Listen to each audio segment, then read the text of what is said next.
Lijep pozdrav poštovani gledatelji, dobrodošli u još jedan dnevni divan. I danas vam donosimo zanimljive teme i zanimljive goste, stoga nam se pridružite i pogledajte što smo vam to pripremili. U petak 5. ožujka u 20 sati očekuje se premijera predstave Što žena umije u Gradskom kazalištu Joza Ivakić u Vinkovcima.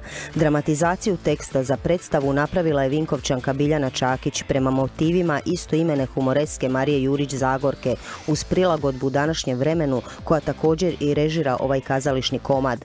Glumački ansambl čine Matea Marušić, Selena Andrić, Zorko Bagić, Vladimir Andrić i Vedran Dakić. Predstava je rađena u koprodukciji Gradskog kazališta Joza Ivakić Vinkovci i Gradskog kazališta Kristalna kocka Vedrine Sisak. Autor knjige Tragovi vremena, Vinkovačke spomen ploče provešće nas kroz povijest postavljanja ovih spomeničkih objekata, njihovih lokaliteta i značenja. U knjizi je uz fotografije uvodnim tekstovima o subjektima kojima su posvećene spomen ploče nastojao dati uvid u razloge i zasluge zbog kojih su Vinkovčani odavali počast pojedincima, organizacijama i drugim subjektima.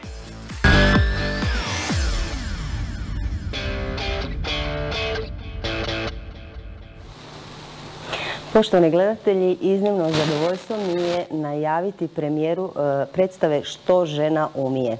Sa mnom je redateljica predstave gospođa Biljana Čakić, glumica u predstavi Selena Andrić i glumac u predstavi Zorko Bagić. Dobar dan i dobro mi došli u Novi. Dobar dan. Evo, za početak možda da kažemo redateljice kako je započeo rad na predstavi, kako je došlo do same predstave i o čemu se tu radi. Dakle, predstava je rađena prema humoreski Marije Jurić Zagorke, istoimenoj humoreski Što žena umije.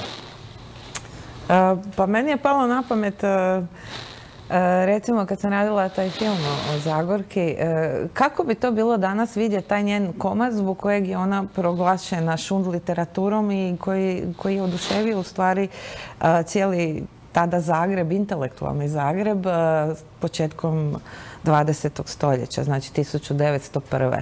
I tako je počeo razgovor sa ravnateljem gospodinom Rečićem. Kad sam upoznala ekipu, to je samo svitalo ideja za idejom i u stvari na neki način i zajednički radimo. Evo, zanimljivo je to da je predstava praizvedena 1901. Tada je to bila senzacija, svi su uživali u predstavi, predstava je hvaljena, dok se nije saznalo da je predstavu radila Marija Jurić Zagorka. Pa da, to je čuvena priča u stvari. Ona se potpisala sa 3 zvjezdice i to je bila nesretne 3 zvjezdice jer se onda potpisivala jedna gospođa iz visokog društva. Onda žene nisu mogle ni raditi kao novinarke, ni objavljivati, niti se njihova djela izvoditi, ali ako je bila iz visokog društva, onda se možda poklonilo tako nešto. I kako je komad bio dobar i duhovit, što će se vidjeti sigurno i na ovoj predstavi, nekako su uzeli, ali kad su došle ovacije publike i svega, onda se tražili da se ta dotična dama iz visokog društva javi i da ode na pozornicu i primi cvijeće i tako. Međutim, žena je bijelo gledala što oni sad nju zovu, a Zagorka je bila zbunjena, ali je mislila da možda ona nije napisala. Što se tu dogodilo? Da, jer kako se svaki komad glumci i redatelji izmijene, ona više nije bila sigurna da ime je, ali da li je to njeno. I onda je išla pitati je li to njen komad. Nažalost, i kad su saznali da je ona, onda je to bio, odmah je zaustavljeno i ona je dobila doživotnu etiketu kravarice. Zanimljivo je i to da se predstava radi naravno o žensko-muškim odnosima, emancipaciji, pa možemo pomalo reći i muškoj emancipaciji, obzirom da je predstava prenesena u današnje vrijeme i da ste ju vi osuvremenili i prilagodili dakle današnjem vremenu. Spomenuli smo u uvodu tko će sve igrati, s nama su tu Selena i Zorko. Evo da nam možda kažu kako je njima bilo raditi na predstavi, dakle što se tiče same podjele uloga. Evo Selena, možda da s tobom krenu. Bilo je prije svega vrlo izazovno. Evo sad na kraju procesa bih mogla reći da je to jedan izazovan proces kakvim se do sad nisam susrela, iako imam već sad preko 10 godina iskustva u kazalištu. Bilo je, još uvijek je naravno zanimljivo igrati na ta 3 nivoa. Mislim da moj lik jedin igra na 3 nivoa. Dakle, u tom nekom s početka 20. stoljeća, taj dio humoreske gdje igram Anku, koji je zaista lik iz Zagorkine priče. koja je, ja sam je tako shvatila, jedan dio Zagorke. Evo, jedna strana Zagorke da je bila malo slobodnija i da je imala više vremena, možda bi bila nešto poput Anke. A onda igram, dakle, sad ovo 21. stoljeće gdje je baš Zagorka, kako bi se ona danas nalazila. I ona je iznenađena onim što danas vidi, jer i kaže sama da nije baš sigurna da je se budućnost sviđa, ali o tom potom to ćete, nadam se, vidjeti.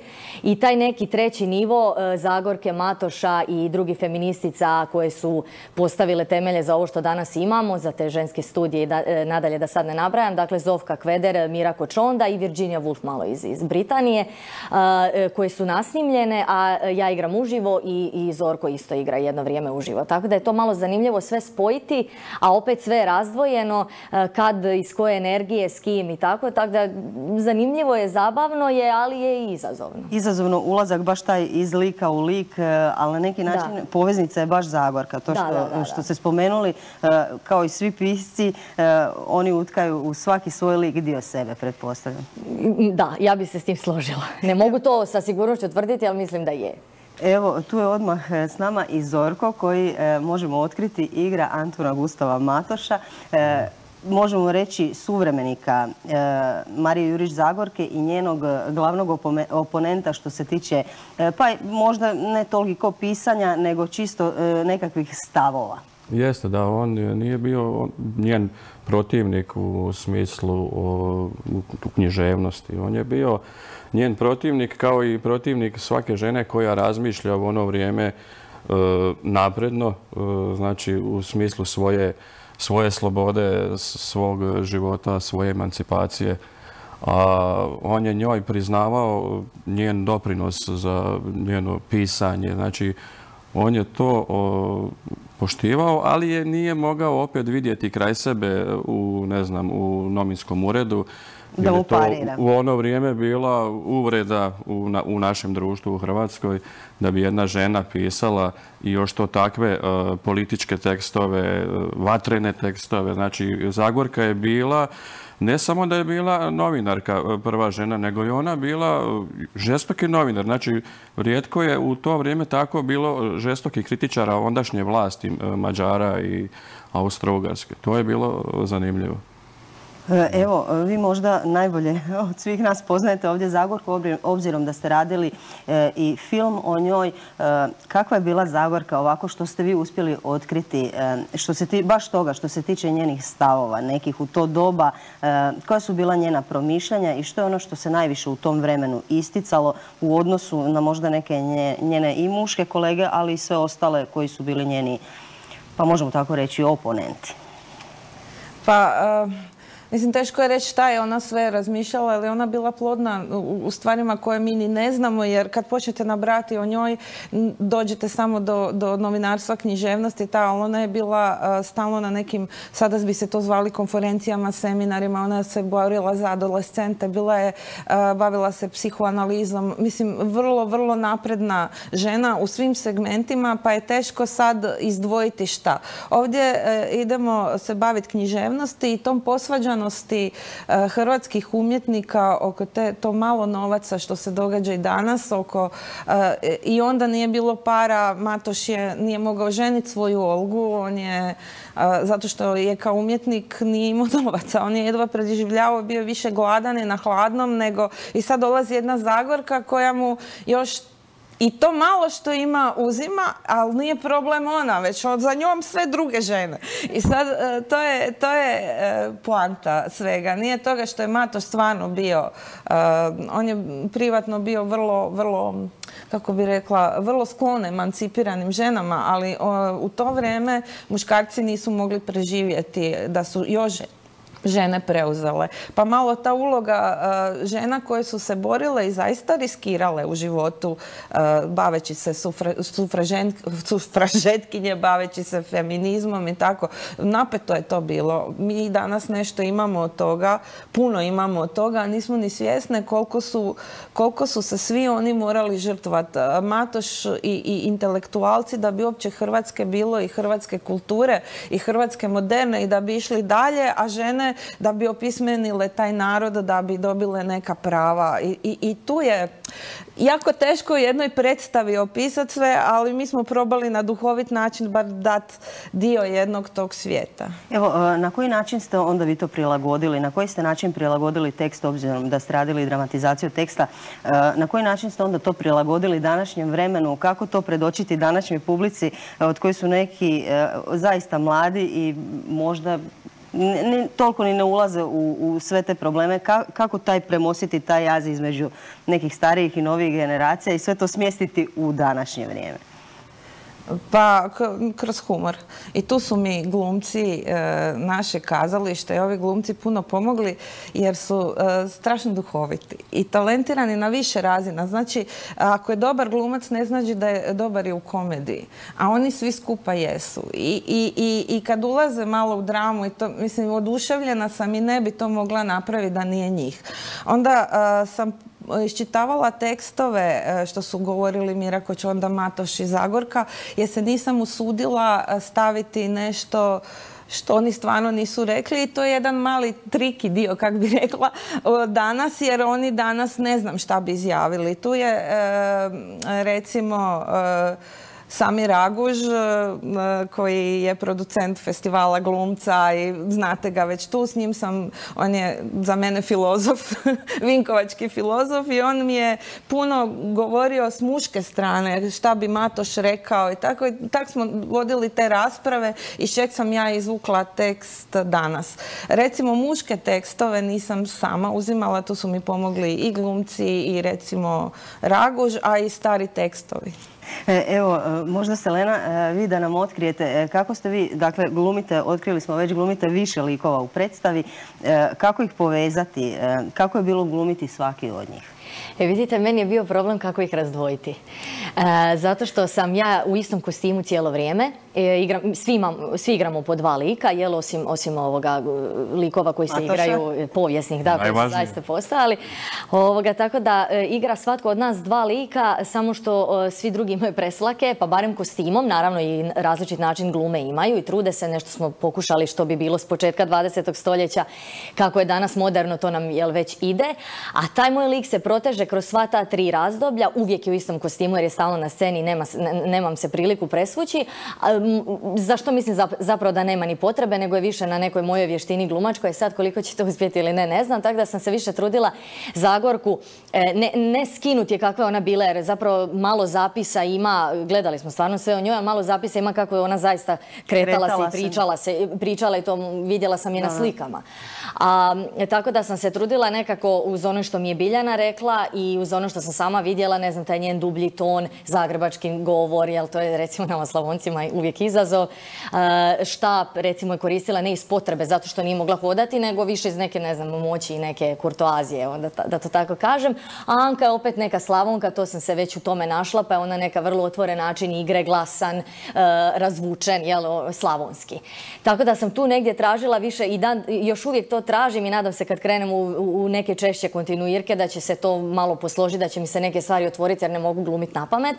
Tako da čekam da vidim i situacije gdje bih još mogla pronaći neku razliku, osim tih nekih fizičkih i psihičkih koje sam malo uspjela. Nema tu u komedijama puno prostora za psihologiju. No ima za razvijanje lika, dakle zanimljivo je to kako predstava s vremenom ide i kako se onda i likovi na neki način barem malo i razvijaju i drugačiji su u svakoj izvedbi. Zorko, ti imaš uistinu isto tako veliku odgovornost. Antun, Gustav, Matoš, kako si ga ti doživio i kako ćeš ga iznijeti na sceni? Pa kako je rekla kolegica Selena, tako ni o Matošu nema nešto previše privatnih informacija. On je prejavna osoba bio i onda i sada da bi bio važan kao privatna osoba, tako da sam mogao samo kroz njegove izjave, kroz njegove citate, tekstove, sam mogao malo nazrijeti što bi taj čovjek bio. Ali ja sam ga naravno morao dati sebi. Ja sam dao svog Matoša. Znači ne sad da nekog Matoša imaginarnog kopiram, nego ja sam u sebe stavio Matoša. On je Slavonac, on je u ono vrijeme živio, znači morao sam ono vrijeme prenijeti u sebe i jedino tako, pa ćemo vidjeti kako to izgleda. Pa koje su to neke njegove karakteristike, možda ovako da malo gledateljima približimo? Kakav je to bio Matoš? Kako si ga ti doživio? Ovaj Matoš je, kao i pravi Matoš, bio je protiv svega. Znači, napadao je svoje suvremenike, svoje književnike, kolege, sve javne osobe, ali opravdano. Znači, ono što je on smatrao da stvarno treba napadati je napadao. Nije napadao da se napada, nego sve je ispravljao što je mislio da ne valja u Hrvatskoj, sve redom, tako da je taj dio smiješan. Bilo je, recimo, na probama je zanimljivo bilo kad smo se ja i Selena svađali, kad smo se raspravljali, to sam htjela pitati, ta interakcija. Prije samog teksta, kad smo nalazili taj naš odnos na stolicama, to je bilo, recimo, zanimljivo. A to smo, eto, pokušali malo prenijeti uživo, svim što ja sam i na ekranu gore, pa je to još dodatno malo zanimljivije. Evo, tko je sve radio na predstavi? Dakle, predstava ima i svoje, naravno, kostime, kostimografa i sve ostalo. Glazbu ste vi birali. Možete li nam malo reći tko još je radio sve na predstavi? Ako smijem dodati za Matoša, da kad su se oni Selena svađali, onda je došla muški dio ekipe i branili ga. Nisu dali na njega jer su se bojali da se Zorko nešto ne uvredi, jer kad je Selena to kao Zagorka uživila se. Ne možeš doći do riječi. Ja mislim, evo, ako ja još isto nešto mogu dodati, što bi ja voljela da ova predstava zapravo pokaže o Zagorki i mi smo je tako shvatili i radili, da je Zagorka, recimo, Matoš je zaista bio jedan pol koji je jako zauzimao mušku stranu, a Zagorka nije zauzimala toliko žensku, ona je zauzimala sve. Ona je stvarno bila žena, ona koja je htjela sve povezati, da sve funkcionira, da sve može. I zaista ima tu svoju neku stranu koju imamo, jedan dio gdje ona govorila da je htjela imati i muža, mislim imala je, ali htjela imati nekoga koji bi ostao s njom. Dakle, i muža, i djecu, i obitelj, i raditi. Znači, htjela ono što je recimo i danas zapravo neka emancipacija žena i feminizam, da mogu sve. Ako želim karijeru, da je mogu. Ako želim obitelj, da mogu. Ako želim kombinirati, da mogu. Jer to je ona htjela omogućiti. Nije bila protiv muškaraca, ona je bila protiv nekih ideja, protiv nekih sistema, ne protiv nekog konkretno. Što nisam sigurna za Matoša. Dakle, bitna je ta njihova interakcija, to što je Selena spomenula. Dakle, taj njihov... Kako bi to... Pa, taj njihov odnos je uistinu zanimljiv, a prenio se i na neke likove, dakle, Zagorkine. Kako ste to prenijeli u današnje vrijeme? Je li ima dio koji se tiče upravo današnjeg vremena, dakle, nije onaj dio, ukoliko sam dobro shvatila, nije onaj dio o kojemu je Zagorka pisala, nego ste vi to prenijeli u naše vrijeme? Ima mali dio obrađeni, naravno, i to doba secesije, znači početak 20. stoljeća, ali stavili smo jednu klasičnu obitelj, uzeli smo šta bi bilo sa Nerom i Sinišom i Damirom kao prijatelja iz Gričke vještice i iz Gordane, da se danas ožene, imaju 2 djece i trebaju taj život nekako. Oboje su profesori, znači Nera piše kao što je Zagorka pisala, oboje su znanstvenici i kako sad oni taj svoj život vode. A Zagorka je došla malo vidjeti kako bi to danas bilo i koliko je ona uspjela. Možda iz te strane to iritiralo Matoša, obzirom da je njegova velika ljubav bila učiteljica, također je pisala, također je bila učena žena, možda i tu ima nekakve poveznice. On nije puno promijenio mišljenje kad je vidio sadašnjost. Tu sadašnjost emancipacije to pogotovo i dalje napada i on tvrdi da nisu ništa dobile žene sa emancipacijom, nego da su se samo još stekle još više posla, još više obaveza, znači ništa dobro. A što se tiče političke situacije, naravno, drago mu je da imamo zemlju, domovinu, ali mu nije drago, kao i nama svima, što se događa u zemlji i ispravio bi 100 stvari.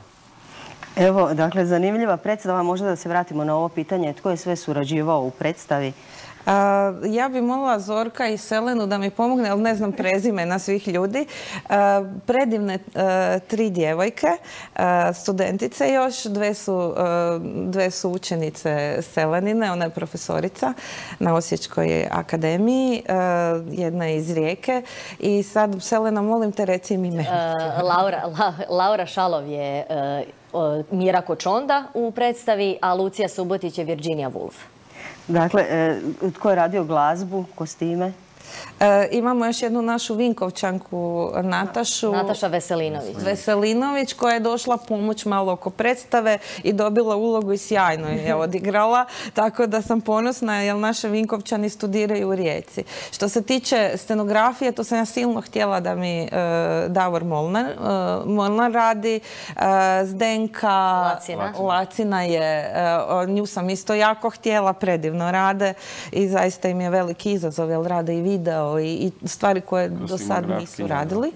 I predstava je eklektična, pa je to vrlo teško. I sad glazba je nešto povijesne glazbe, znači ide iz tog doba, a zaboravila sam da me pitate. Morat će doći naša publika i vidjeti predstavu. Molim vas, doći će nam glazbenik koji jednu tu stvar, doći će nam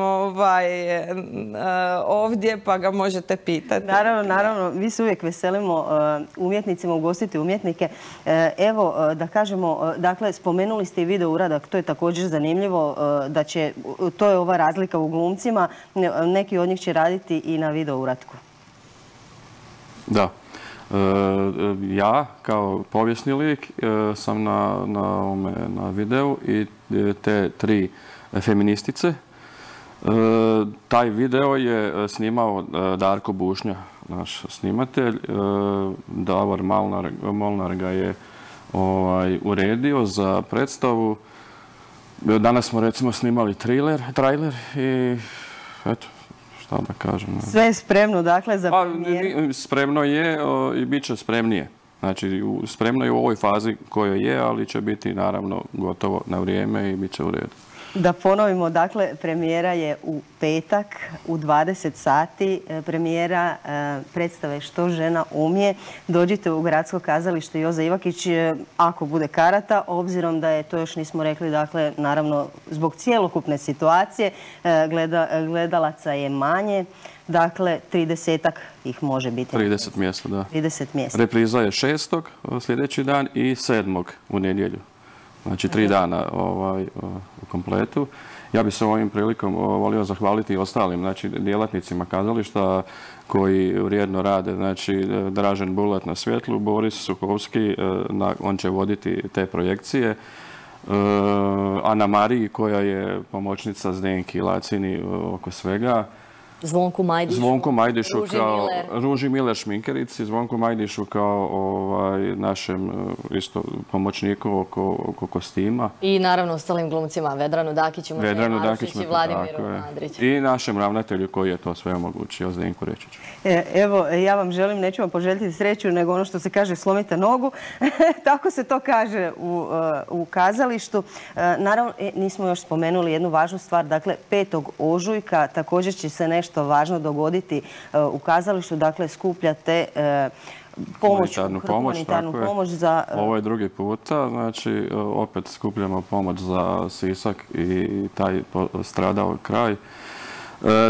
Ova predstava je u koprodukciji sa Sisačkim kazalištem. Opet zatvaranje kruga. Upravo je to jedna vrsta kazališne pomoći tom kraju.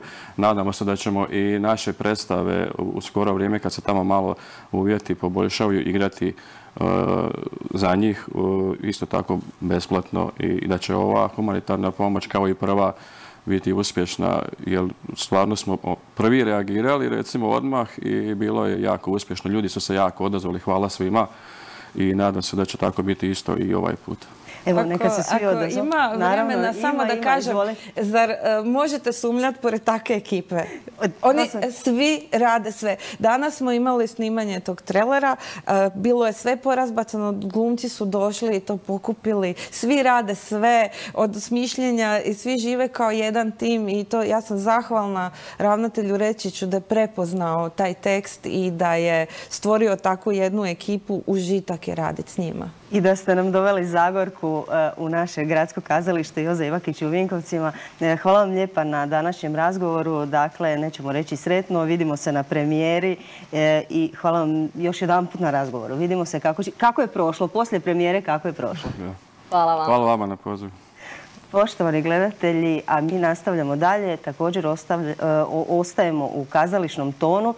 Slijedi prilog o nagradi Joza.